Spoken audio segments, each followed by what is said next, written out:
Hello dear students, आज हम study करने वाले हैं बहुत ही इम्पोर्टेंट टॉपिक ग्रेविटेशनल फोर्स। तो बेटा इस यूनिवर्स को चलाने के लिए बेसिकली 4 फोर्सेस रिस्पॉन्सिबल हैं। उनमें से जो पहली फोर्स हम स्टडी करने वाले हैं वो फोर्स है हमारे पास ग्रेविटेशनल फोर्स।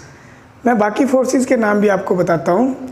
बाकी फोर्सेस आपकी electromagnetic force, right, second force electromagnetic force, third force आपके पास न्यूक्लियर फोर्स और फोर्थ फोर्स इस यूनिवर्स को चलाने वाली ये 4 फोर्सेस हैं और that is called weakest force.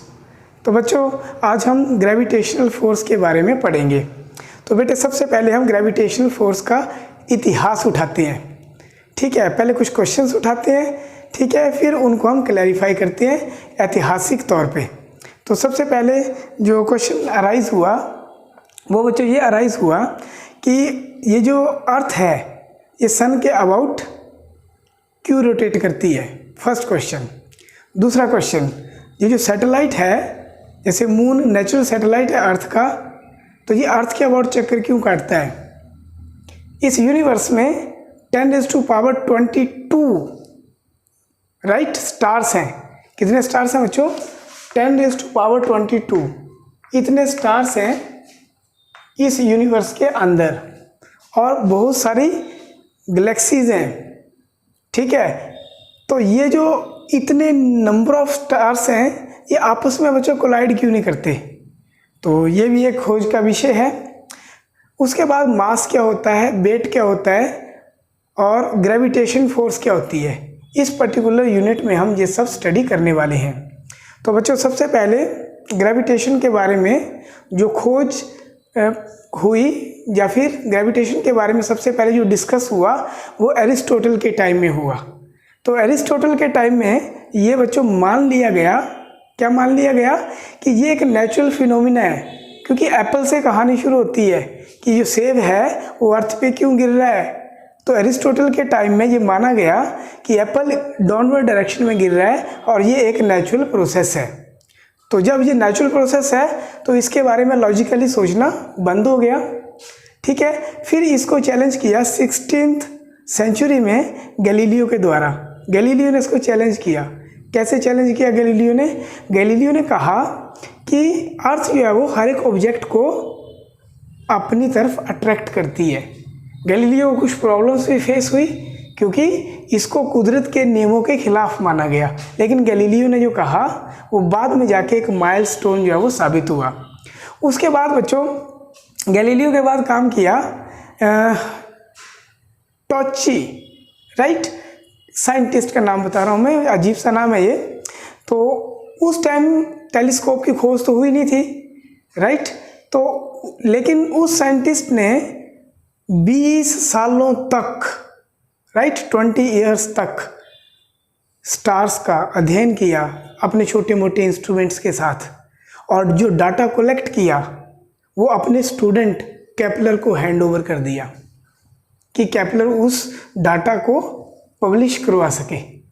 तो बच्चों केपलर ने उस डाटा को जब एनालाइज किया तो एनालाइज करने के बाद 3 लॉज ऑफ ऑर्बिटल मोशन, ठीक है, जिनको हम Kepler law of planetary motion से भी जानते हैं, उनको फॉरवर्ड पुट किया, ठीक है। तो केपलर ने तीनों नियम कैसे बताए? पहला लॉ उसने दिया law of orbit, right, law of orbit.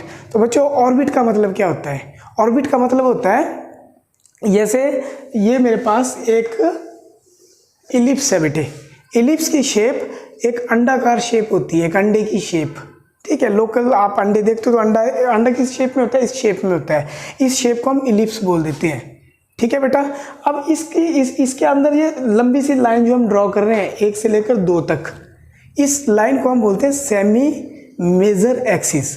तो आप थोड़ा सा अपने नॉलेज के लिए इसको आप दिमाग में बिठा लो, इसको बोलते हैं सेमी मेजर एक्सिस। और ये इसका सेंटर है, इसका एलिप्स का, ठीक है बेटे, ये एलिप्स का क्या है?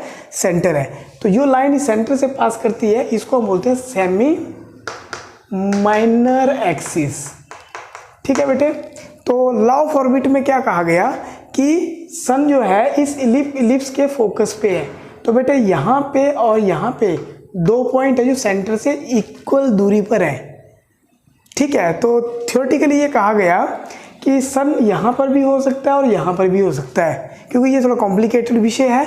तो ये मान लिया गया कि इलिप्स के किसी भी फोकाई पे जो आपका सन है उसकी पोजीशन हो सकती है। तो यदि यहाँ पे सन है तो जितने भी प्लेनेट है आपके, जैसे आपकी अर्थ है, तो अर्थ क्या करती है, सन के अबाउट रोटेट करती है एक फिक्स ऑर्बिट में। तो ये क्या हो गया, ऑर्बिट हो गया। ऑर्बिट का मतलब एक स्थिर कक्षा, स्थिर पाथ। ठीक है, और पाथ कैसा, ये एलिप्टिकल पाथ। तो अर्थ ही नहीं घूम रही, बाकी के प्लेनेट भी। ठीक है, आपका मरकरी, आपका वीनस, आपकी अर्थ तो तीसरे नंबर पे है। ठीक है, तो आपके ये जो प्लेनेट हैं, ठीक है, मार्स, जुपिटर, सैटर्न, नेपच्यून, ये सारे के सारे क्या कर रहे हैं, इलिप्टिकल पाथ में सूरज के अबाउट घूम रहे हैं। ठीक है, तो इस लॉ को क्या कहा गया, केपलर फर्स्ट लॉ, और क्या बोला गया इसको, लॉ ऑफ ऑर्बिट। ठीक है, law of orbit. For the sake of your knowledge आप इसको दिमाग में बिठा लो कि सारे प्लेनेट अर्थ के अबाउट रोटेट करते हैं एक फिक्स ऑर्बिट में।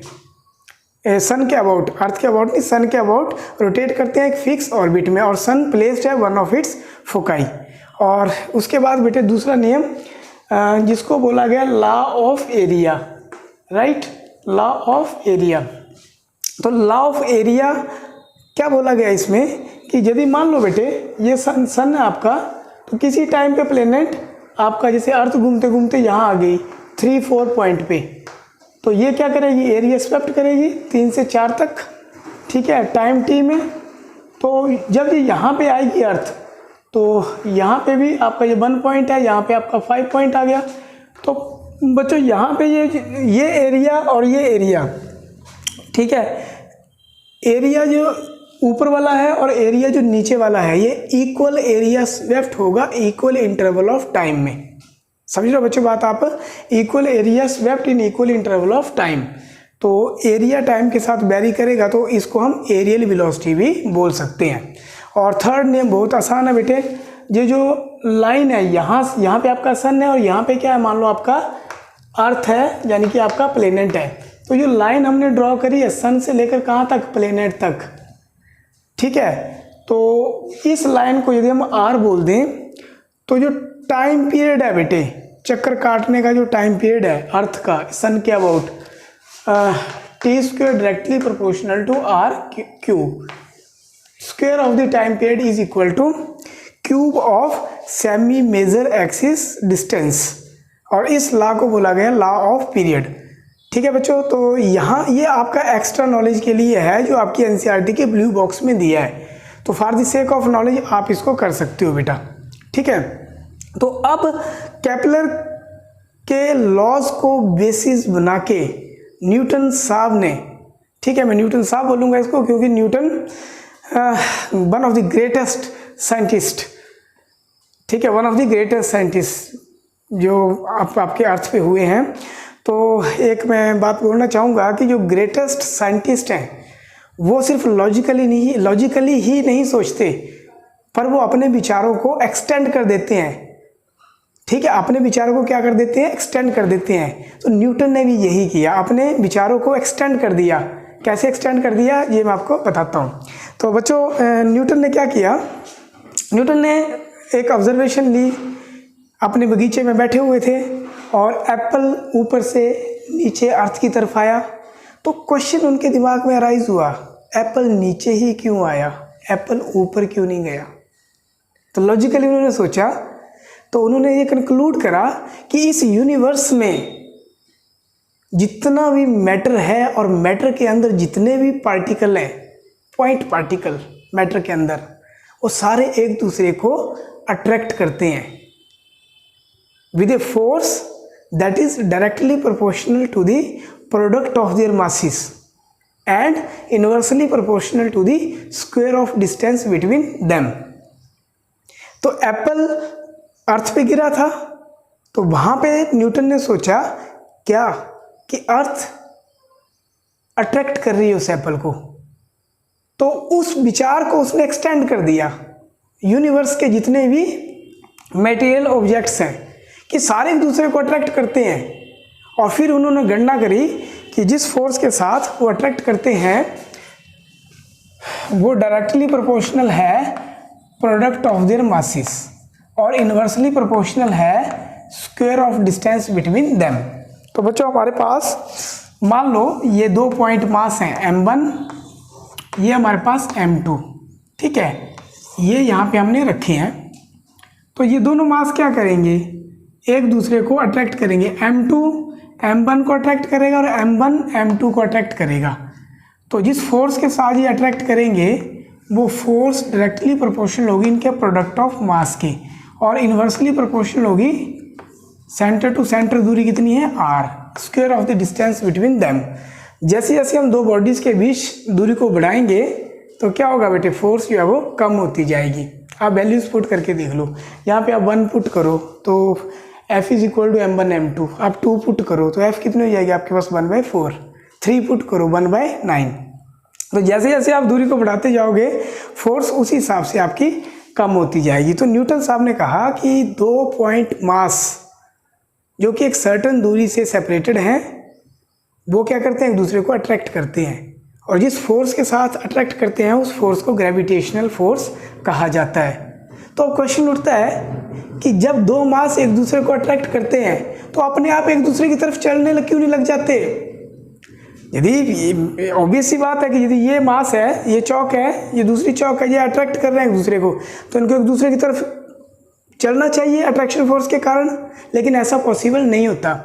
ऐसा क्यों, क्योंकि जिस सरफेस पे ये चौक लाई करेंगी उस सरफेस पे फ्रिक्शनल फोर्स क्या है बेटे, ज़्यादा है ग्रेविटेशनल फोर्स से।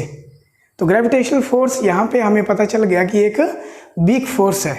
ग्रेविटेशनल फोर्स क्या है बच्चों, एक वीक फोर्स है। तो यहाँ पे और थोड़ा सा इसको सॉल्व किया तो F is equal to G है ना, m1 m2 y में r का स्क्वायर।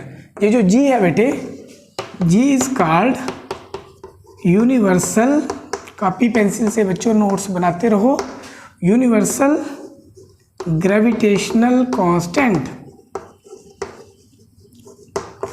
तो बच्चों इसको यूनिवर्सल ग्रेविटेशनल कांस्टेंट क्यों बोलते हैं, तो एक तो नाम से ही पता लग रहा है क्या कि ये किसी भी प्लेस पे, चाहे इसको अर्थ पे ले जाओ, चाहे किसी भी यूनिवर्स पे किसी भी पॉइंट पे ले जाओ, इस जी की वैल्यू बच्चों चेंज नहीं होगी। बच्चों जी के बारे में एक इंटरेस्टिंग फैक्ट मैं आपको बताता हूँ इस ग्रेविटेशनल कांस्टेंट के बारे में, कि न्यूटन ने इस कांस्टेंट को एक्सप्लेन किया, लेकिन इसकी एक्सपेरिमेंटली जो वेरिफिकेशन थी या फिर एक्सपेरिमेंटल वैल्यू थी वो 100 सालों के बाद आई, और साइंटिस्ट थे हेनरी कैवेंडिश, और जिस इंस्ट्रूमेंट से उन्होंने जी की वैल्यू को फाइंड आउट किया that instrument is termed as torsion balance, that is termed as torsion balance. तो ये आप कॉपी पे लिख लेना, कई बार 1 नंबर से पूछ लेता है। तो देखो बेटो निरंतर विकास होता है, ठीक है, साइंस में, फिजिक्स में या केमिस्ट्री में या बायो में निरंतर विकास होता है बेटे, निरंतर जो फैक्ट्स जो वो चले रहते हैं। तो जी की वैल्यू 100 ईयर बाद डिस्कवर करी, और जी की वैल्यू कितनी आई बच्चों, जी की वैल्यू आपके पास है 6.67 into 10⁻11 Newton metre square kg-2। तो ये जी की वैल्यू है। तो बेटो जो ग्रेविटेशनल फोर्स है, जैसे यहाँ पे 1 पॉइंट मास रखा है, 2 पॉइंट मास रखे हैं, चाहे इनके बीच में मीडियम एयर है, चाहे इनके बीच में मीडियम वाटर है, चाहे पानी में ले जाओ इन दो मासेस को, तो मीडियम के इंडिपेंडेंट है ये फोर्स, ठीक है। ये फोर्स जो है वो मीडियम के क्या है, इंडिपेंडेंस है। और भी बहुत सारी प्रॉपर्टीज़ हैं इस पर्टिकुलर फोर्स की, तो आप बारी बारी लिखते जाइए, मैं बताता जाता हूँ। ये फोर्स मीडियम के इंडिपेंडेंट है। सेकंड प्रॉपर्टी इंपॉर्टेंट है कि ये फोर्स हमेशा एक्शन और रिएक्शन पेयर में लगती है। तो बच्चों एक्शन और रिएक्शन पेयर का मतलब क्या हुआ, देखो ये दो मास हैं, ये इसको अट्रैक्ट कर रहा है, ये इसको अट्रैक्ट कर रहा है। यदि ये ए है और ये बी है तो ए के ऊपर फोर्स कौन लगा रहा है, बी। तो ये फोर्स क्या आ गया आपके पास, force on A due to B, और बी के ऊपर फोर्स कौन लगा रहा है, A, force on B due to A. ये मैंने आपको बताया था। तो ये दोनों फोर्सेस की डायरेक्शन देख लो, एक आगे की तरफ है, एक पीछे की तरफ है। तो आपके पास क्या आ गया, FAB equal to minus FBA। तो बच्चों ये जो है ये बनाता है आपका एक्शन रिएक्शन पेयर। क्या बनाता है ये, एक्शन रिएक्शन पेयर। तो यहाँ पे आप ये बोल सकते हो कि जो Newton third law of motion है वो किसको फॉलो करता है बेटे, Newton third law of motion जो है वो ग्रेविटेशनल लॉ को भी फॉलो करता है, या फिर ग्रेविटेशनल लॉ जो है वो न्यूटन के थर्ड लॉ ऑफ मोशन को भी फॉलो करता है। उसके बाद नेक्स्ट प्रॉपर्टी है कि ये सेंट्रल फोर्स है। तो बच्चों सेंट्रल फोर्स नाम से ही पता लग रहा है, सेंटर टू सेंटर, इसके सेंटर से लेकर इसके सेंटर तक। तो ये कौन सी फोर्स आ गई, सेंट्रल फोर्स। अब ये फोर्स 1/r² यानी कि डिस्टेंस के r² से वेरी करती है। तो इसका मतलब क्या हुआ, इसका मतलब ये हुआ ये इनवर्स स्क्वायर लॉ को फॉलो करती है। अगली बात, ये वीकेस्ट फोर्स है। ये क्या है, वीकेस्ट फोर्स है। उसके बाद अगली बात, ये लॉन्ग रेंज फोर्स है। What do you mean by long range force, बेटे ये दो ऑब्जेक्ट यहाँ पे लाई कर रहे हैं, इनके बीच में भी लग रही है, और दो स्टार्स जो किसी गैलेक्सी में पड़े हैं वहाँ पर भी ये लग रही है। मैटर के अंदर छोटे से छोटे पार्टिकल के साथ भी ये फोर्स लग रही है। और सबसे इम्पोर्टेंट बात क्या है बच्चों, ये अट्रैक्टिव फोर्स है। ये मेरे और आपके बीच में भी लग रही है। मैं आपको पढ़ा रहा हूँ ना, ठीक है। तो मेरे पास क्या है, मास है, ठीक है। मेरा मास किससे बना है, मटेरियल पार्टिकल से मिलके बना है। आपके पास भी मास है, आपका मास किससे बना है, मटेरियल पार्टिकल से मिलके बना है। तो हमारे बीच भी क्या है, फोर्स ऑफ अट्रैक्शन, राइट। तो ये फोर्स हमारे बीच भी एग्जिस्ट कर रही है। कुछ नेचुरल एग्जांपल्स बताता हूँ बेटे आपको मैं, ठीक है। जिस दिन हम ये बोलते हैं ना कि पूर्णमासी की रात है तो चंद्रमा का साइज़ बहुत बड़ा होता है। तो बेटे अपने समुद्र के अंदर हाई टाइड्स राइज होती हैं, हाई टाइड्स। तो हाई टाइड्स जब राइज होती हैं तो उसका क्या कारण है, gravitational pull of the moon and the earth. Earth पे 70% वाटर है बेटे, ओशन वाटर, राइट। तो उनके बीच में भी क्या हो रहा है, हाई टाइड्स जो है वो पैदा हो रही हैं, ठीक है।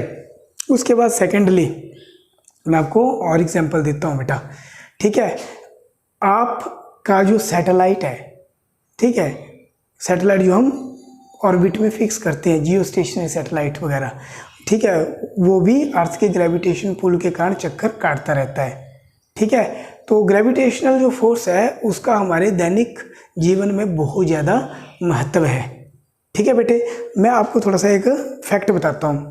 यदि जो ग्रेविटेशन फोर्स है, यदि उसकी वैल्यू 100 टाइम्स बढ़ जाए, ध्यान से सुनना ये बात और सोचना इस बात को, 100 टाइम्स यदि ग्रेविटेशन फोर्स बढ़ जाए तो हम अर्थ के अंदर हम क्रैश कर जाएंगे।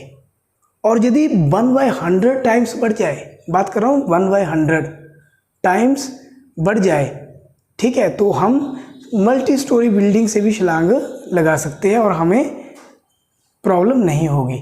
जैसे मून के सरफेस पे जो ग्रेविटी है वो कम है तो हम काफ़ी ज़्यादा वहाँ पे जंपिंग कर सकते हैं, ठीक है बच्चों। यदि ये वीडियो आपको अच्छा लगा है, ठीक है, तो रियली मेरी इनकरेजमेंट के लिए छोटी सी बात बोल रहा हूँ मैं, मैक्सिमम शेयर करिए बेटे, ठीक है, मैक्सिमम शेयर। और जिन बच्चों ने सब्सक्राइब नहीं कर रखा वो सब्सक्राइब जरूर करें, क्योंकि आपके एक शेयर से, जो आप शेयर करोगे बेटे, तो पढ़ेगा इंडिया, जो मेरा थीम है आत्मनिर्भर बनेगा इंडिया। तो मैं आपसे होप करता हूँ मेरे स्टूडेंट हो आप पक्का शेयर करोगे और शेयर करना भी चाहिए।